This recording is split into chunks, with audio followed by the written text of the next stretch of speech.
Everyone, today is our 10th video lecture on electrochemistry, जिसमें आज पढ़ने वाले हैं हम थर्मोडायनेमिक्स ऑफ गैल्वेनिक सेल।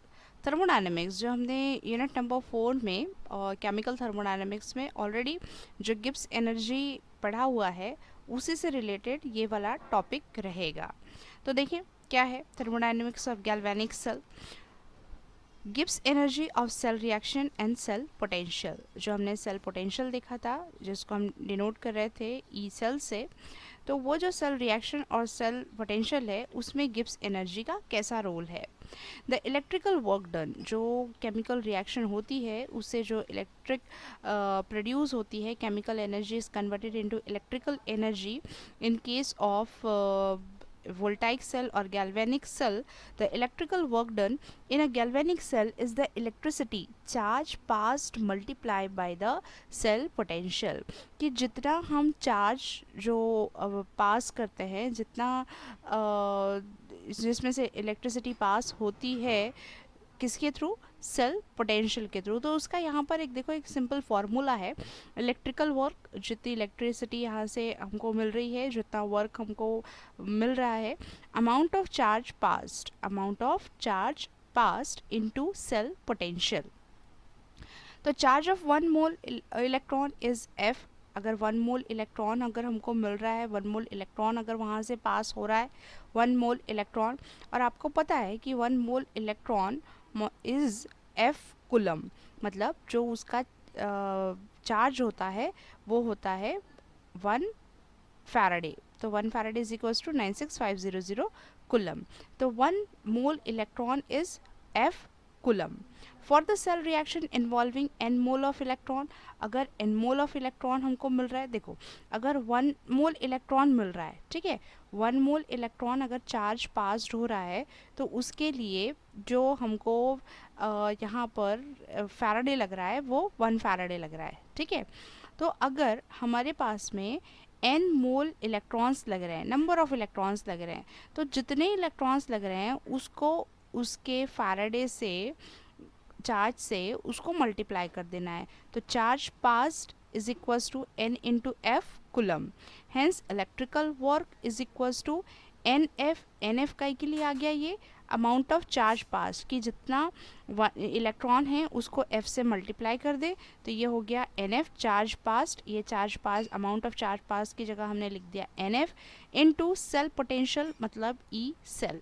यहाँ पर ये हो गया फॉर्मूला, इलेक्ट्रिकल वर्क का formula NF cell. W. Gibbs in 1978 conducted that the electrical work done in galvanic cell is equal to the decrease in Gibbs energy minus delta G of cell reaction. It is then follow that. अब जो हमने Gibbs energy thermodynamics में पढ़े थे, वो Gibbs energy यहाँ पर इस इलेक्ट्रिकल वर्क से डिक्रीज़ हो जाती है, गिब्स एनर्जी डिक्रीज़ हो जाती है। तो वो जो इलेक्ट्रिकल वर्क है डिक्रीज़ हो रहा है, अगर तो डिक्रीज़ हो रहा है तो हम इसको माइनस से डिनोट कर रहे हैं, माइनस डेल्टा जी, एंड दस माइनस डेल्टा जी।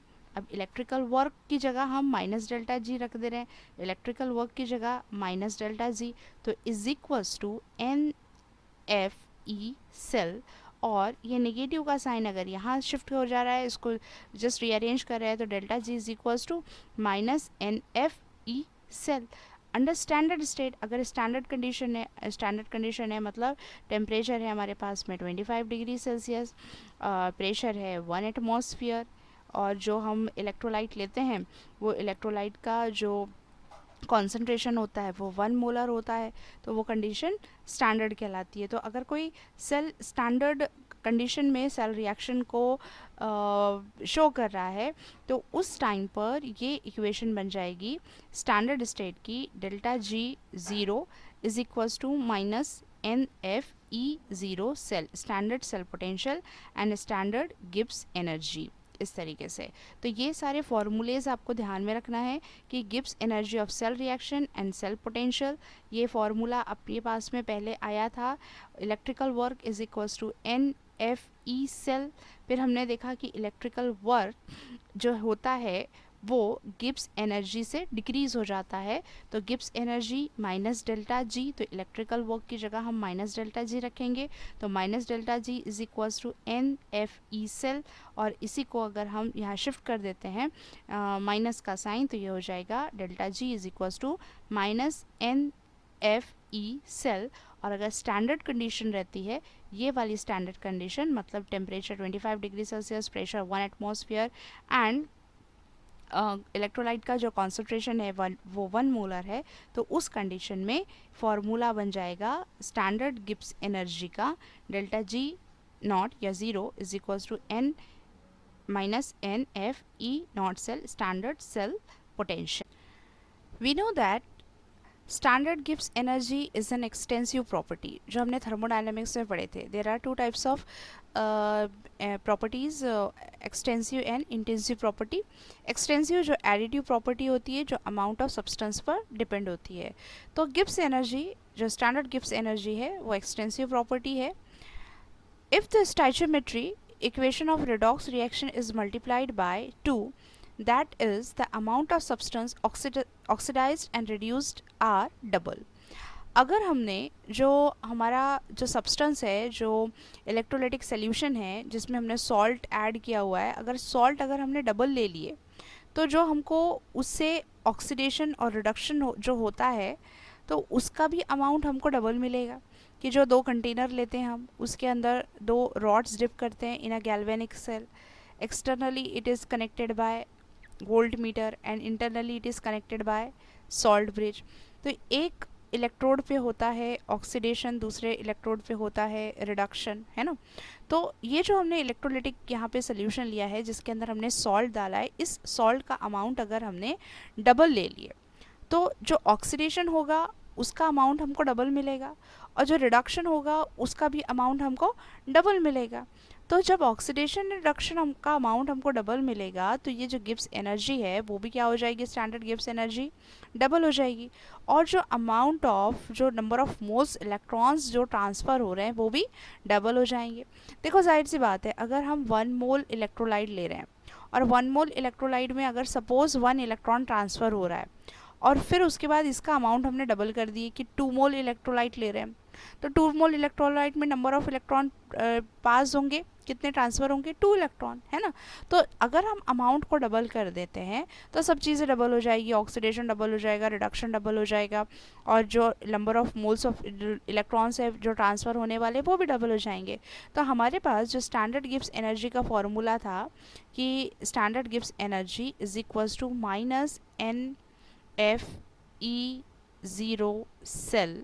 तो अगर हमको सेल पोटेंशियल फाइंड आउट करना रहा, तो cell potential, standard cell potential is equals to minus, ये हो जाएगा minus delta G zero divided by N F. यही वाली जो इक्वेशन है इसको हमने रीअरेंज करे, देन बिकम्स, अब यहाँ पर जब इसको डबल कर देंगे, ठीक है, कि ये जो नंबर ऑफ इलेक्ट्रॉन्स पास थे ये डबल हो गए, तो ये इसको 2 कर दिए।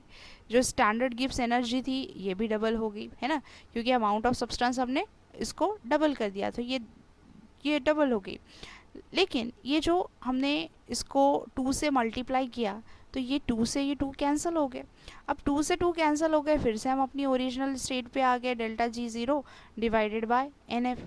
तो ये जो सेल पोटेंशियल हुआ इस पर तो कोई इफेक्ट ही नहीं पड़ा, कि ये मल्टीप्लाई हुआ ही नहीं 2 से, है ना। तो क्या हुआ कि जो सेल पोटेंशियल है ये रिमेन सेम है, कि अगर हम इसको 2 से मल्टीप्लाई करें, या इसको ट्रिपल कर दें, या इसको हम 4 से मल्टीप्लाई कर दें, कितना भी, अगर हम इसको 10 टाइम भी बढ़ा देते हैं, या अमाउंट ऑफ सब्सटेंस कितना भी बढ़ा दें, लेकिन जो सेल पोटेंशियल है वो कांस्टेंट ही रहेगा, सेम रहेगा। मतलब this is a intensive property.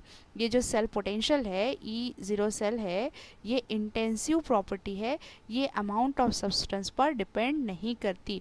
कितना भी अमाउंट आप इंक्रीज़ करो वो उस पर कोई फ़र्क नहीं पड़ता। तो 10 standard cell potential remains the same by multiplying the redox reaction by 2। अगर हम 2 से मल्टीप्लाई करते हैं तो वो भी सेम रहेगी। It means standard cell potential is independent of amount of substance and the intensive property, कि ये इंटेंसिव प्रॉपर्टी है, इसको अमाउंट ऑफ सब्सटेंस से कोई फर्क नहीं पड़ता। Standard cell potential and equilibrium constant, इसका हमको जो रिलेशनशिप है वो यहाँ पर डिराइव करना है। The relation between standard Gibbs energy change of the cell reaction and standard cell potential is given by equation. Equation जो हमने इससे पहले लिखा था वही इक्वेशन है minus del G zero is equals to N F E zero cell. इसको हम ऐसे लिख लेते हैं del G zero is equals to, सिर्फ साइन को यहाँ लेके आ जाते हैं, इसको अरेंज करते हैं minus N F E zero cell और इसको मान लेते हैं इक्वेशन नंबर 1। ठीक है, द रिलेशन बिटवीन स्टैंडर्ड गिव्स energy change of a chemical reaction and its equilibrium constant as given in thermodynamics is.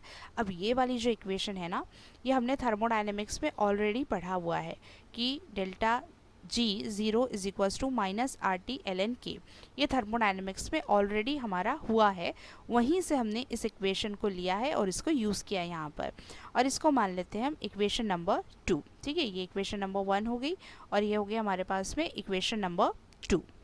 अब यहाँ आगे ये दोनों भी इक्वेशन को हम फिर से लिख लेते हैं। ठीक है, इक्वेशन नंबर 1 क्या थी, delta G zero is equals to minus N F E zero cell, इसको लिए थे हमने इक्वेशन नंबर 1।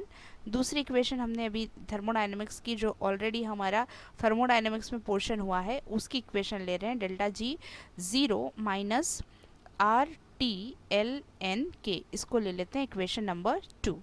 अब कंबाइन करते हैं इक्वेशन 1 एंड 2 को, ये 1 और इक्वेशन 2 को कंबाइन कर लेते हैं। तो देखो डेल्टा जी तो यहाँ से ये कैंसिल हो जा रहा है, मतलब इन दोनों को कंबाइन कर रहे हैं तो ये रहा minus N F E zero cell is equals to minus R T L N K, ये दोनों को हमने कंबाइन कर दिया। तो ये माइनस और ये माइनस का साइन ये कैंसिल हो गया। अब और हम करके लिख सकते हैं E zero cell is equals to R T, ये इसको हमने डिवीजन में लेकर आ गए ये दोनों टर्म को, divided by N F L N K. ठीक है, अब इसको एल एन को, अब इस एल एन को हमको लॉग टू द बेस 10 में कन्वर्ट करना है।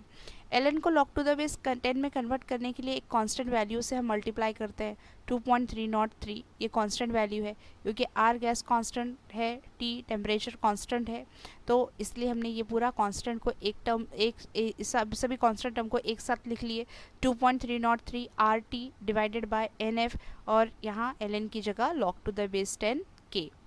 अब ये जो 2.303 है इनटू आर की वैल्यू जो हमको पता है कांस्टेंट है 8.314 इनटू टेम्परेचर कांस्टेंट है 25 डिग्री सेल्सियस और केल्विन में लेंगे हम 298 kelvin, divided by number of moles, तो वो तो हमारे पास में जितने अकॉर्डिंग टू रिएक्शन वो नंबर ऑफ मोल्स होते हैं, और फैराडे 96500 है ना।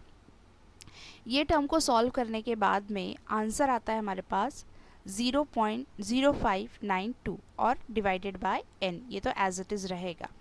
लॉग टू द बेस 10 के एट 25 डिग्री सेल्सियस, मतलब एट स्टैंडर्ड स्टेट, क्योंकि यहाँ पर ई नॉट का मतलब होता है स्टैंडर्ड कंडीशन में। तो standard cell potential is equals to 0.0592 divided by n log to the base 10 k, और ये है equilibrium constant, k is known as equilibrium constant, और ई नॉट सेल मतलब ये है स्टैंडर्ड सेल पोटेंशियल। तो इन दोनों के बीच का ये रिलेशनशिप है, इनके बीच की ये डेरिवेशन है, इक्वेशन ये डिराइव की हमने। इस बेस पे हम न्यूमेरिकल को सॉल्व करने वाले हैं। Calculate standard Gibbs energy change and equilibrium constant at 25 degree Celsius for the cell reaction. ये सेल का रिएक्शन दिया हुआ है और इस पे से हमको फॉर्मूला भी यहाँ पर लिखना है, इस सेल का फॉर्मूला।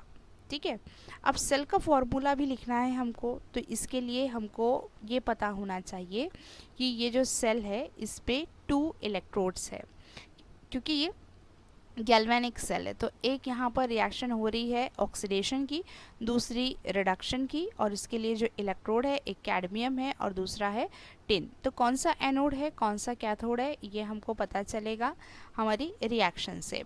तो अब यहाँ पे देखें एनोड और कैथोड को फाइंड आउट करने के लिए क्या होगा कि ये देखो कैडमियम है, कैडमियम कन्वर्ट हो रहा है कैडमियम 2 पॉजिटिव में, मतलब इसने इलेक्ट्रॉन को लॉस किया। और लॉस ऑफ इलेक्ट्रॉन मतलब होता है ऑक्सीडेशन, और ऑक्सीडेशन होता है किस पर, एनोड पर। तो ये रिएक्शन कहाँ पे हो रही है, एनोड पर हो रही है। ये रिएक्शन एनोड पर हो रही है, क्योंकि ये रिएक्शन कौन सी है, ऑक्सीडेशन की। तो फिर ऑक्सीडेशन की रिएक्शन है, एनोड पर हो रही है। तो एनोड पर, एनोड के तौर पर जो सेल वर्क कर रहा है वो कौन सा है, कैडमियम। तो कैडमियम इज एनोड, कैडमियम क्या है, ये एनोड है। ठीक है, फिर कैथोड देख लेते हैं। कैथोड पे क्या हो रहा है, यहाँ पर देखो टिन है Sn2 पॉजिटिव, और Sn2 पॉजिटिव कन्वर्ट हो रहा है Sn में, मतलब टिन ने 2 इलेक्ट्रॉन को एक्सेप्ट किया है, गेन किया है। मतलब यहाँ पर रिएक्शन हुई है रिडक्शन की, और रिडक्शन किसके ऊपर होती है, कैथोड के ऊपर, in case of galvanic cell. तो फिर ये जो टिन है, ये Sn जो है वो इलेक्ट्रोड कौन सा है, कैथोड है। तो हमारे पास एनोड है कैडमियम, कैथोड है टिन। और यहाँ देखो कैडमियम ने 2 इलेक्ट्रॉन को लॉस किया है और टिन ने 2 इलेक्ट्रॉन को एक्सेप्ट किया है। तो नंबर ऑफ इलेक्ट्रॉन्स कितने यहाँ पर यूज़ हुए हैं, 2 इलेक्ट्रॉन्स का यहाँ पर लेना देना हुआ है, ये भी ध्यान में रखना है। अब ये आ गया आपको समझ में। तो आप अब क्या करेंगे, ये सेल का फॉर्मूला लिखेंगे। सेल के फॉर्मूले में देखो गैल्वेनिक सेल होता है, गैल्वेनिक सेल में सॉल्ट ब्रिज यूज़ होता है, और सॉल्ट ब्रिज को हम डबल वर्टिकल लाइन से डिनोट करते हैं। और ये जो सेल फॉर्मूला लिखने का जो वे है वो कैसा है, पहले हम एनोड को लिखते हैं लेफ़्ट साइड में, और राइट साइड में हम कैथोड को लिखते हैं। तो फिर लेफ़्ट साइड में जो कैथोड को लिख रहे हैं, तो कैथोड कौन सा है हमारे पास में, कैडमियम। ठीक है, अब कैडमियम ये हमारे पास सॉलिड फॉर्म में, इसी का हम क्या लिखेंगे, एक वर्टिकल लाइन ऐसे ड्रॉ करके, इसी का आयनिक सोल्यूशन, मतलब Cd2 पॉजिटिव, और ये है एक्वियस। ठीक है, अब राइट साइड से लिखना शुरू करना पड़ेगा हमको, क्या चीज़, कैथोड, कैथोड लिखना है। तो कैथोड है हमारे पास में टिन, ये सॉलिड फॉर्म में, इसका एक्वियस सोल्यूशन, ये हो गया टिन, ये एक्वियस। तो ये रिएक्शन होगी हमारे पास में सेल रिएक्शन, सेल फॉर्मूला हो गया। ये सेल रिएक्शन थी, और इस सेल रिएक्शन पे से हमने ये सेल फॉर्मूला लिखा है। ये है हमारे पास में सेल फॉर्मूला। ठीक है, क्योंकि ये लेफ़्ट साइड है हमारे पास में एनोड, ऐसा लिखने का तरीका ही है, और ये राइट साइड है, राइट साइड में होता है कैथोड। और जो डबल वर्टिकल लाइन यहाँ पे दिखाई गई है, ये है सॉल्ट ब्रिज के लिए। अब देखो ये तो हमने सेल फॉर्मूला लिख लिया। Calculate standard Gibbs energy change. Standard Gibbs energy change मतलब हमको डेल्टा जी ज़ीरो पता करना है, एंड इक्विलिब्रियम कांस्टेंट मतलब हमको के भी यहाँ पर फाइंड आउट करना है। 2 चीज़ें हमको पता करना है। ठीक है, तो 2 चीज़ें, और ये या तो राइट सेल फार्मूला, ये तीसरा था। तो हमने ये सबसे पहले ये सेल फार्मूला लिख लिए। अब दूसरा हम यहाँ पर फाइंड आउट करते हैं डेल्टा जी ज़ीरो। अब देखो डेल्टा जी ज़ीरो के लिए हमारे पास फॉर्मूला है -NFE0 सेल। ठीक है, अब n तो पता है, n है हमारे पास में कितना, 2, F फैराडे 96500, ये हमारे पास में वैल्यू आ जाती है। E0 cell, standard cell potential, standard cell potential नहीं पता है, लेकिन हमारे पास में ये है कि जो सेल होता है, सेल बनता है, जो सेल का पोटेंशियल होता है वो ऑक्सीडेशन सेल पोटेंशियल और रिडक्शन सेल पोटेंशियल से मिलकर बनता है। मतलब कि ये जो E0 सेल है, E0 सेल को फाइंड आउट करने के लिए हमारे पास में फॉर्मूला है E0 cathode minus E0 anode. ये फॉर्मूला है जो इससे पहले भी हमने देखा हुआ है। तो सेल पोटेंशियल ऑफ कैथोड, तो कैथोड कौन सा है हमारे पास में, टिन है।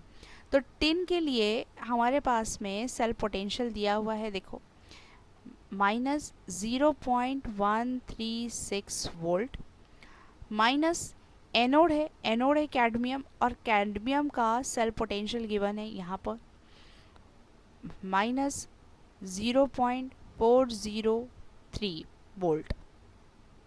ये माइनस माइनस हो जाएगा plus, -0.136 minus minus plus 0.405 minus plus minus, तो जब ये माइनस वैल्यू होगी तो आंसर आएगा 0.267 वोल्ट, लेकिन जो इसका साइन रहेगा वो प्लस का ही साइन रहेगा। ठीक है, अब ये मिल गया हमको वैल्यू स्टैंडर्ड सेल का, E0 सेल का। ठीक है, अब हमको फाइंड आउट क्या करना था, ये डेल्टा जी फाइंड आउट करना था, जिसके लिए हमको E0 सेल की वैल्यू पता करना था। तो अब फॉर्मूला है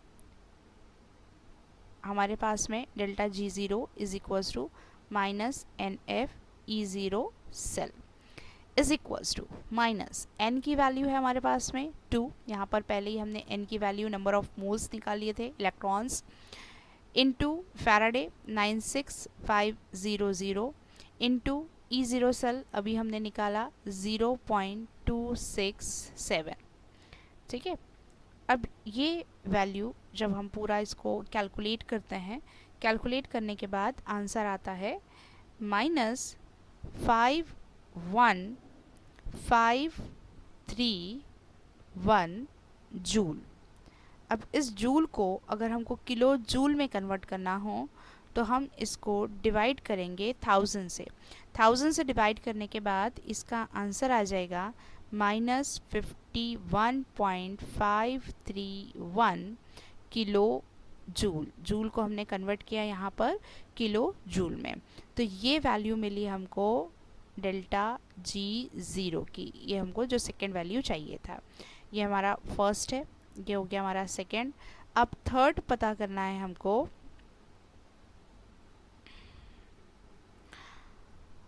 थर्ड पता करना है इक्विलिब्रियम कांस्टेंट।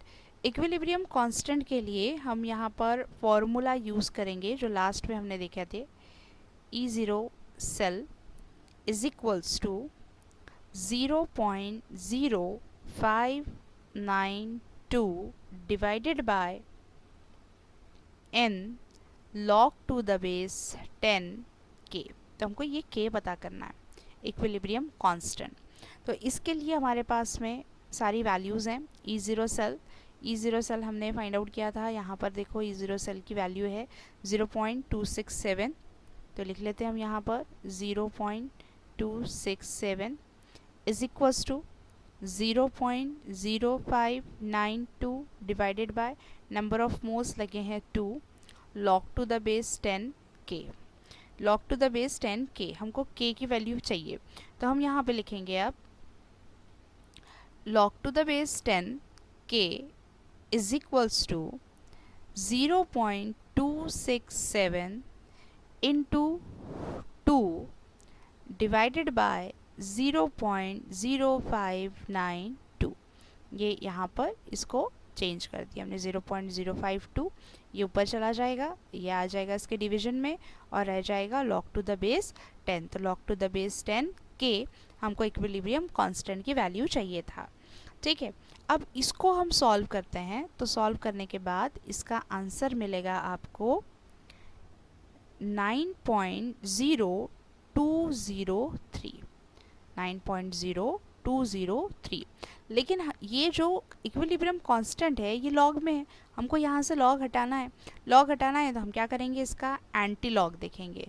तो एंटी लॉग देखने के लिए मतलब एंटी लॉग हमको करना पड़ेगा, किसका एंटी लॉग, 9.0203 का, इसका एंटी लॉग देख k is equals to 1.05 into 10⁻9। ये हो गया हमारा final answer. This is equilibrium constant. ये जो तीसरी वैल्यू चाहिए थी हमको, ये चाहिए थी इक्विलिब्रियम कांस्टेंट k की, और दिस इज कांस्टेंट है तो ये यूनिटलेस क्वांटिटी हो गई यहाँ पर इसका यूनिट नहीं आएगा। तो इस तरीके से ये फाइंड आउट करें हमने।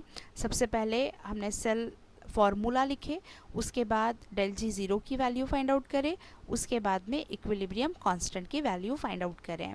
तो ये इसकी जो मार्किंग होती है ये 3 मार्क का वेटेज है, और इसका जो इलेक्ट्रोकेमिस्ट्री का एक क्वेश्चन तो आपको न्यूमेरिकल आता ही आता है बोर्ड एग्जाम के लिए।